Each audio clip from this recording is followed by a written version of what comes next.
ভারত নিজের জালে নিজেই জড়িয়ে পড়লো। ইন্ডিয়া ভার্সেস সাউথ আফ্রিকার প্রথম টেস্টটি ভারত হেরে গেল। পিচটি কিন্তু গৌতম গম্ভীরের ইচ্ছা মতোই তৈরি করা হয়েছিল।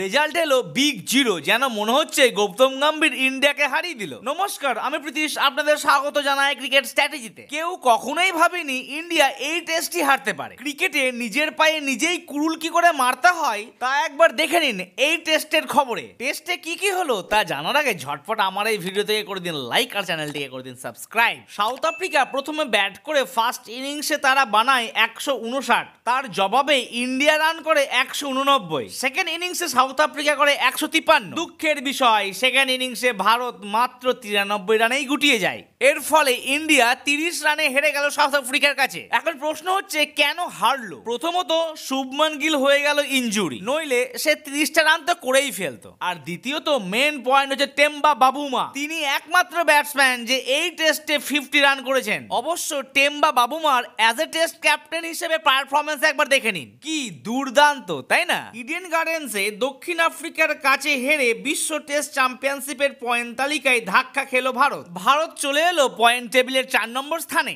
আরো নিচে নেমে গেল শুভমান গিলের দল। আবারও একটি টেস্ট হারলো, কিন্তু হারলো এবার নিজের ঘরের মাটিতেই। ভারতের ঘাড়ের কাছে নিঃশ্বাস ফেলছে পাকিস্তান। এইরকম পারফরমেন্স করতে থাকলে 2025-27 বিশ্ব টেস্ট চ্যাম্পিয়নশিপের ফাইনালে কি আদৌ যেতে পারবে ভারত? কিন্তু হ্যাঁ, এই টেস্টটির পর একটা কথা তো বলতে হবেই, টেম্বার বাবুমাকে শারীরিকভাবে তাকে অনেক কথা শুনতে হলেও বুদ্ধির দিক দিয়ে সে কিন্তু চ্যাম্পিয়ন। তার পারফরমেন্সও কিন্তু দুর্দান্ত। তাই বলা যেতে পারে মোট কথা হলো বাবুমার ছোট্ট হাতেই বন্দী হয়ে গেল ভারত।